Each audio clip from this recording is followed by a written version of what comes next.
De tudo e a toda hora. O aumento de frequentadores e ambulantes aqui na Paulista tem multiplicado o número de reclamações.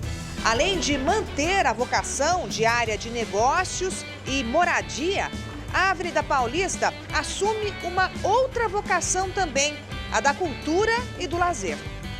A estação do metrô tem cabos de cobre avaliados em R$300 mil furtados. A deputada federal Cristiane Brasil, o pai dela, Roberto Jefferson, do PTB, e outras 24 pessoas são denunciadas por organização criminosa em esquema ilegal no Ministério do Trabalho. Rodízio em alta na capital e Grande São Paulo. Churrascarias vendem 450 toneladas de carne por fim de semana. Você vê que o tal do verde e vermelho, a gente nem coloca. Não, porque eles já sabem o que nós gostamos, do jeito que nós gostamos. E você acompanha essas e outras notícias após o intervalo. Nessa segunda, tem música de primeiríssima qualidade no palco do Todo Seu. Olha só, Fernanda Takai e Roberto Menescal. Eles sonorizam a nossa noite com canções impecáveis. É que infinitamente, incomensuravelmente, eu estou perdidamente apaixonada por você. A nutricionista Carolina Santos dá dicas para controlar o colesterol. E será que vale tudo por dinheiro? Quem conversa com a gente sobre os limites, muitas vezes ilimitados, do ser humano é a atriz Cris Couto e o diretor Tiago Ledier. Todo seu, nessa segunda, 10h30 da noite. E é claro, tô aqui te esperando. Então bem, né? Dor de ouvido, incômodo no nariz ou garganta são situações que atrapalham seu dia a dia. Aqui no Hospital Paulista, você conta com estrutura completa para tratar as dores mais comuns até as cirurgias complexas em otorrinolaringologia. Especialista em todas as consultas, pronto-socorro 24 horas, centro cirúrgico e UTI modernos, além de atendimento humanizado. Hospital Paulista, especialista em ouvido, nariz e garganta. Dr. Brasil Neto, diretor técnico médico, CRM/SP 70149. Tem gente que fala na Folha que ele comandou um grande esquema de corrupção no país, que ele é o maior bandido da República e que um condenado não pode concorrer à eleição. Também tem gente que fala na Folha que ele foi de longe o melhor presidente do Brasil, que ele é inocente e que a eleição sem ele é fraude. Você lê todo tipo de opinião na Folha, mas nas reportagens só publicamos aquilo que aconteceu. Folha, aberta a opiniões, fechada com os fatos.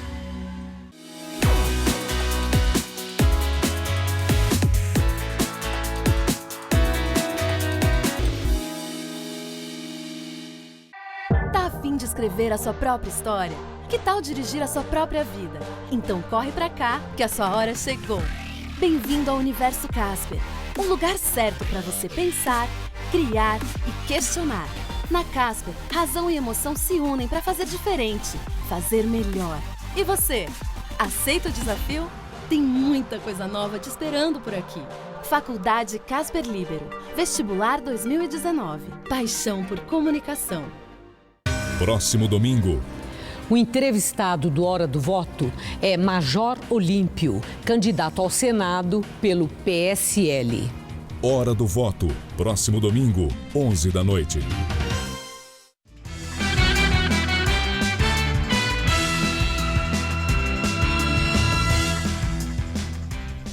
Olá, boa noite. Boa noite. A Procuradoria-Geral da República denunciou hoje a deputada federal Cristiane Brasil e o pai dela, Roberto Jefferson, presidente nacional do PTB. Eles são acusados de participação numa organização criminosa que cobrava propina para registrar sindicatos no Ministério do Trabalho. 26 pessoas foram denunciadas no total, entre elas 5 parlamentares. De acordo com os procuradores federais, Cristiane Brasil e o pai dela, o ex-deputado Roberto Jefferson, presidente nacional do PTB, faziam parte do núcleo político do esquema, que chegava a cobrar até 4 milhões de reais para acelerar a concessão de registros sindicais dentro do Ministério do Trabalho. A pasta era comandada pelo PTB desde o governo Dilma Rousseff e o esquema ilegal envolvia funcionários públicos, sindicalistas e até o ex-ministro Elton Yomura, considerado pela Polícia Federal o testa de ferro de Cristiane Brasil na esplanada dos ministérios. Yomura assumiu o cargo em abril por indicação da própria Cristiane Brasil, que foi impedida por decisão do Supremo Tribunal Federal. Ele pediu demissão assim que a Operação Registro Espúrio da Polícia Federal chegou ao nome dele e da filha de Roberto Jefferson. Outros 3 deputados do PTB também são apontados como participantes do esquema. Jovaí Arantes, de Goiás, Wilson Filho, da Paraíba e Nelson Marqueselli, de São Paulo. O deputado federal Paulinho da Força, do Solidariedade, também está na lista dos denunciados pela PGR hoje. Por meio de nota, a defesa de Cristiane Brasil diz que a Polícia Federal e o Ministério Público se tornaram assassinos de reputações e acusam as pessoas sem provas. Os advogados da deputada chamam os procuradores federais e o delegado que conduziu o inquérito de criminosos, por fazerem denúncias, segundo eles, sem provas, com objetivo político partidário. O pai de Cristiane Brasil, Roberto Jefferson, já foi condenado em 2009 a 10 anos de prisão pelos crimes de corrupção e lavagem de dinheiro, no escândalo conhecido como Mensalão do PT. Por ter sido um dos delatores do esquema, a pena dele foi reduzida para 7 anos. Ele diz que nunca participou de nenhum esquema no Ministério do Trabalho e apoia as investigações da Polícia Federal. A defesa de Elton Yomura afirmou que ele não cometeu nenhum ato ilícito e que nega veementemente qualquer imputação de crime ou irregularidade. E os candidatos à presidência começaram a semana de campanha na região sudeste. Geraldo Alckmin começou o dia em São Paulo. O candidato do PSDB participou do ato interreligioso em homenagem ao jornalista Otávio Frias Filho. O tucano disse que, com o início do horário eleitoral na TV, na próxima sexta, a campanha começa efetivamente agora. À tarde, viajou ao Rio Grande do Sul, onde visita as cidades de Pelotas e Porto Alegre. Marina Silva, da Rede, passou o dia na capital paulista. A candidata visitou a ONG Educafro. No local, atribuiu o desempenho do adversário Jair Bolsonaro ao populismo de direita. E também comentou sobre a candidatura de Lula. Afirmou que não é bom para o processo democrático que o eleitor não conte com uma decisão definitiva da Justiça sobre quem serão os candidatos.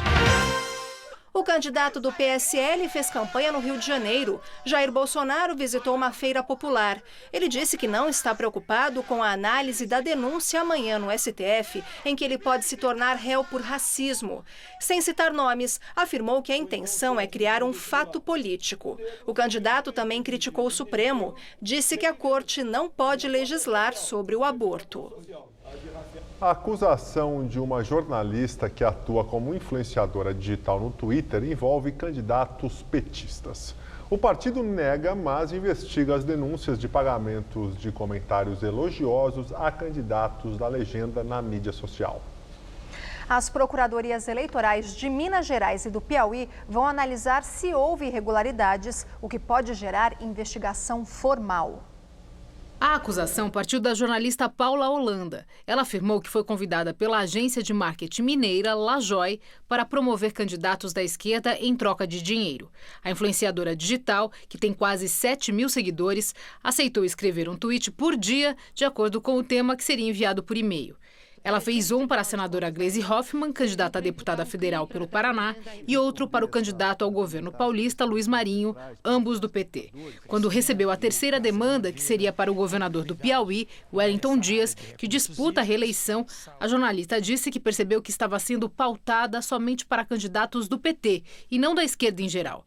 Paula Holanda se recusou a escrever porque não havia sido informada pela agência que os tweets seriam exclusivamente para petistas.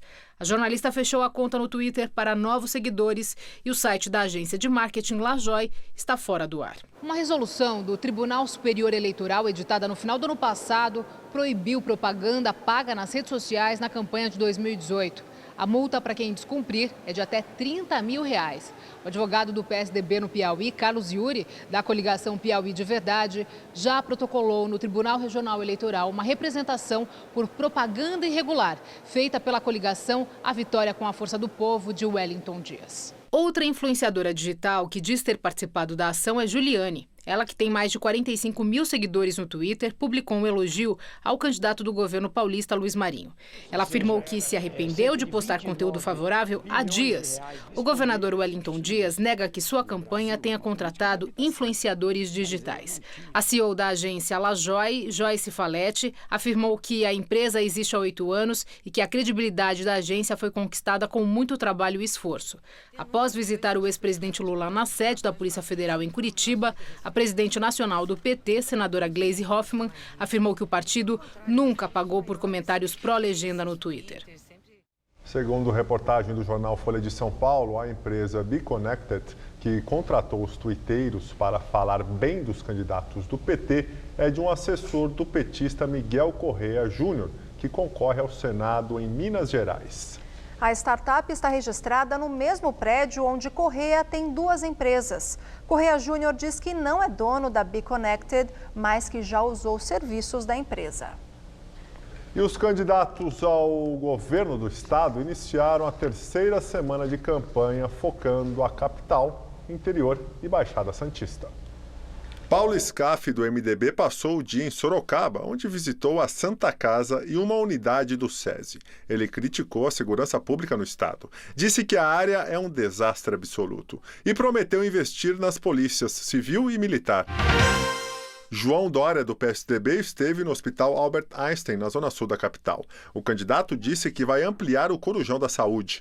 O tucano criticou o Tribunal de Contas do município, que no ano passado disse que o tempo na fila de espera não diminuiu. Dória disse que o TCM não fez a apuração que deveria.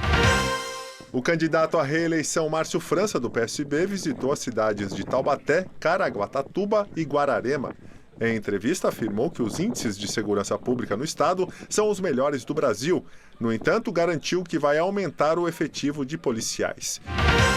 Já o candidato do PT, Luiz Marinho, fez campanha na Baixada Santista. Em Santos, participou de entrevistas em TVs locais.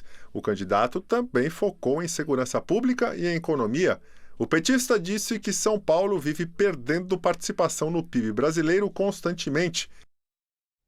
O juiz Sérgio Moro suspendeu a ação contra o ex-diretor da Petrobras, Paulo Roberto Costa, mas condenou as filhas e um genro do executivo à prestação de serviços comunitários. A ação suspensa contra o ex-diretor de abastecimento da Petrobras é pela Operação Lava Jato. Paulo Roberto Costa e 4 familiares foram investigados por organização criminosa e embaraço às investigações da Polícia Federal. O juiz Sérgio Moro decidiu suspender a ação por causa do acordo de colaboração premiada feito com Paulo Roberto Costa. As filhas e um genro do executivo foram condenados pelo crime de embaraço de investigação de organização criminosa. A Ariana Azevedo Costa vai prestar 2 anos e 4 meses de serviços comunitários à entidade pública ou beneficente. A mesma pena foi aplicada a outra filha, Xane Azevedo, que deverá cumpri-la por 1 ano e 8 meses. O genro de Paulo Roberto, Márcio Leviskovski, foi condenado a 2 anos e 4 meses de prestação de serviços comunitários. O outro genro, também investigado, faleceu em janeiro do ano passado. Em sua manifestação, Sérgio Moro afirmou, no entanto, que o processo entra em situação incomum com a determinação da sentença sobre os familiares de Paulo Roberto Costa, já que todos os investigados se tornaram colaboradores. De acordo com a denúncia do Ministério Público Federal, as filhas e genros de Paulo Roberto Costa foram ao escritório da empresa Costa Global Consultoria, no Rio de Janeiro, e retiraram de lá provas que poderiam incriminar o ex-diretor da Petrobras. A ida deles ao local em março de 2014, antes da busca da Polícia Federal, teria sido instruída por Paulo Roberto Costa. Olha só isso, criminosos roubaram cabos de cobre da estação Chácara Clabim, na região da Vila Mariana. Inicialmente, o prejuízo foi estimado em R$1 milhão, mas depois de avaliação, o valor foi corrigido para R$300 mil. A estação faz parte do projeto de expansão da linha 5 Lilás, prometido para a Copa de 2014 e que até hoje não foi concluído. A sala técnica da estação foi invadida por volta de 2 da madrugada. Cerca de 7 criminosos armados renderam os funcionários que foram amarrados. Eles ficaram lá por 2 horas e levaram cabos de cobre que estavam enrolados nesses carretéis. Nessa manhã, policiais da delegacia do Metropolitano estavam na estação e a perícia técnica também foi feita. A Chácara Klabin também faz parte do projeto de expansão da linha 5 Lilás. Uma nova estação está sendo construída aqui.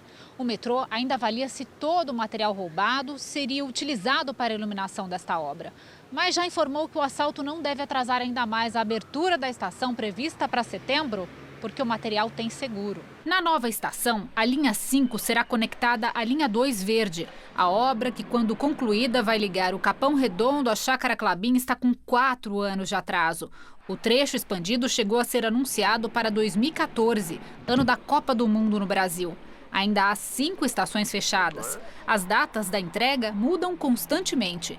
No relatório de fevereiro, publicado no portal da Transparência do Metrô, as estações Hospital São Paulo, Santa Cruz e Chácara Klabin estavam prometidas para o segundo trimestre de 2018, ou seja, até junho. Só que, em junho, um novo relatório informava que as estações seriam entregues em agosto. No relatório de julho, o mês mudou de novo, agora para setembro. A Campo Belo só deve ficar pronta em dezembro.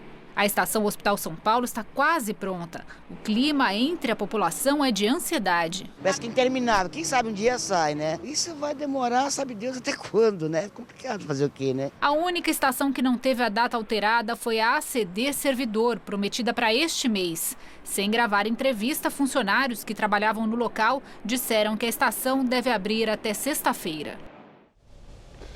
O movimento aqui na Avenida Paulista tem crescido cada vez mais nos fins de semana, principalmente no domingo, quando a via fica fechada para os carros. Mas o que para alguns é bom, tem sido motivo de reclamação para outros, já que o número de vendedores ambulantes ilegais, moradores de rua e lixo também tem aumentado. É no fim do dia, quando vai escurecendo, que os vendedores de bebidas alcoólicas começam a chegar. Se misturam aos artesãos, já bem numerosos, no vai e vem do fim do expediente. O movimento desse tipo de ambulante é maior na sexta e no sábado. E também no domingo, quando a Avenida Paulista fecha para os carros e vira área de lazer. É nesses carrinhos que, geralmente, os mais jovens fazem uma espécie de aquecimento, para depois seguir para baladas da Rua Augusta. Essa ambulante diz que vem com o marido, atraída pelo grande fluxo de gente na Paulista. Admite que a atividade é clandestina. Diz que já teve a mercadoria apreendida 3 vezes e reclama da violência da polícia. Mas vem a militar, vem a rota. Pegaram meu marido aqui, ó, derrubaram ele aqui, os policiais com fuzil na cara da gente. Já para o movimento dos moradores da Paulista, a fiscalização não consegue dar conta do aumento da quantidade de irregulares que acabam se safando. Vem vindo a fiscalização ali na outra esquina, todos já correm e se escondem para o outro lado. Reclamação também em relação ao lixo, usuários de drogas, moradores de rua e o desrespeito às regras. Fica uma impressão de que a Paulista é uma terra sem lei. Processo que, para alguns, pode parecer semelhante ao que ocorreu no centro de São Paulo. No passado, a região era símbolo de prosperidade e convivência, com lojas elegantes, livrarias. A derrocada deu os primeiros sinais nas décadas de 1960 e 70, quando bancos, hotéis e escritórios começaram a migrar para a região da Paulista e, mais tarde, para a Faria Lima. Em 2 décadas, a partir de 1980, a quantidade de habitantes na região central caiu mais de 30%, segundo o IBGE. O que especialistas argumentam é que não há na região da Paulista qualquer indício de esvaziamento como o que ocorreu no centro de São Paulo. Pelo contrário, além de manter a vocação de área de negócios e moradia, a Avenida Paulista assume uma outra vocação também, a da cultura e do lazer. Para esse professor de urbanismo, o local é cada vez mais disputado. A Avenida Paulista está tendo funções como um espaço público muito intensas, como um parque. Isso pressupõe uma manutenção muito mais intensiva do que ela tinha alguns anos atrás. Notícias internacionais. Nos Estados Unidos, a polícia segue em busca de explicações para o ataque em torneio de videogame na Flórida, e deixou 3 mortos. Testemunhas disseram à mídia local que o atirador, identificado pela polícia como David Katz, de 24 anos, participava da competição e teria ficado inconformado por ter perdido uma partida. A polícia disse que Katz se matou e que seu corpo foi encontrado junto com os de suas 2 vítimas. 11 pessoas foram feridas por disparos. O ataque, o terceiro nos últimos 6 meses nos Estados Unidos, aconteceu em meio a um debate sobre as leis de controle de armas no país. As discussões sobre o assunto aumentaram após o massacre de 17 pessoas em uma escola secundária de Parkland, na Flórida, em fevereiro. E o presidente Donald Trump se envolve em mais uma polêmica ao negar o status de herói de guerra ao senador republicano John McCain. Segundo o jornal The Washington Post, Trump rejeitou se referir a John McCain como herói no comunicado oficial da Casa Branca após o anúncio da morte dele no último sábado. McCain combateu na Guerra do Vietnã e ficou 5 anos em um campo de prisioneiros de guerra. Sofreu torturas por um longo tempo. Apesar de ser considerado mais valioso que os outros presos, já que seu pai era senador, ele recusou qualquer privilégio. E depois de retornar aos Estados Unidos, lutou pela normalização diplomática dos laços entre os 2 países. Em sua conta no Twitter, o presidente poupou elogios a McCain e se limitou a expressar sua mais profunda compaixão e respeito à família do senador. Desde a chegada de Donald Trump à Casa Branca, a relação de McCain com ele foi muito tensa, pois o influente senador não aprovava muitas políticas de Trump e nem a sua maneira de conduzir as relações externas. Em maio, o New York Times revelou que McCain deu instruções para as pessoas mais próximas para que Trump não fosse ao funeral dele. John McCain, que morreu aos 81 anos no Arizona devido a um agressivo câncer cerebral, será enterrado no próximo domingo, dia 2 de setembro, depois do velório no Capitólio. Um ex-funcionário do alto escalão do Vaticano acusou o Papa Francisco de encobrir abusos sexuais nos Estados Unidos. O arcebispo Carlo Maria Viganò, que foi representante da Igreja Católica em Washington entre 2011 e 2016, afirmou que o Papa Francisco acobertou e silenciou as denúncias dos abusos sexuais do cardeal norte-americano Theodore McCarrick e pediu que o sumo pontífice se demita por isso. Viganò afirma que informou pessoalmente Francisco sobre as denúncias contra McCarrick e que o Papa Emérito Bento XVI já lhe havia imposto uma série de sanções que restringiam seus poderes, mas que nada foi feito por Francisco além disso. Em julho deste ano, McCarrick foi retirado do posto de cardeal por essas mesmas denúncias em uma ação inédita da Igreja desde 1928. Em uma entrevista coletiva no avião que o levou de volta a Roma após uma viagem à Irlanda, onde pediu perdão pelos casos de abuso no país, o Papa afirmou que não vai se pronunciar sobre o assunto, mas que os que leram os documentos devem decidir sobre sua credibilidade. O saldo das transações do Brasil com o exterior ficou negativo em 4,4 bilhões de dólares em julho, após 4 meses de superávit. Superou o de julho de 2017, que ficou em 2 bilhões e meio de dólares. Um dos fatores que contribuíram para o saldo negativo maior foi o superávit menor da balança comercial. O déficit em conta corrente acumulado em 12 meses chegou a 15 bilhões de dólares. E agora o comentário de economia com Denise Campos de Toledo. O saldo das contas externas pode ter piorado em relação ao ano passado, mas não traz maiores problemas para a economia. Ao contrário, o país é credor na área externa, mantém bom fluxo de investimentos e conta com reservas de quase 379 bilhões e meio de dólares. Tudo isso protege muito diante de eventuais pressões externas ou perda de fluxo de investimentos. Podemos sofrer pressões especulativas quando surge um fato novo negativo, como aconteceu nas últimas semanas por questões de fora, como os riscos de guerra comercial que fizeram o dólar subir em todo o mundo, além das incertezas quanto às eleições que reforçaram o movimento aqui.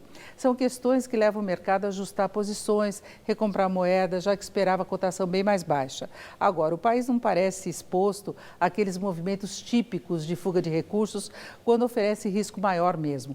A diminuição do saldo comercial era até esperada. No ano passado, bateu recorde histórico e neste ano, com expansão de atividade, a tendência seria de aumento maior das importações, com o saldo comercial menor. O dólar em alta, ainda que hoje tenha encerrado os negócios em queda, até colabora para manter saldos melhores, já que tende a desestimular importações e favorecer exportações, e também pode ajudar a diminuir gastos de brasileiros no exterior. Em julho, houve queda de 7,87% sobre julho de 2017, segundo mês consecutivo de queda.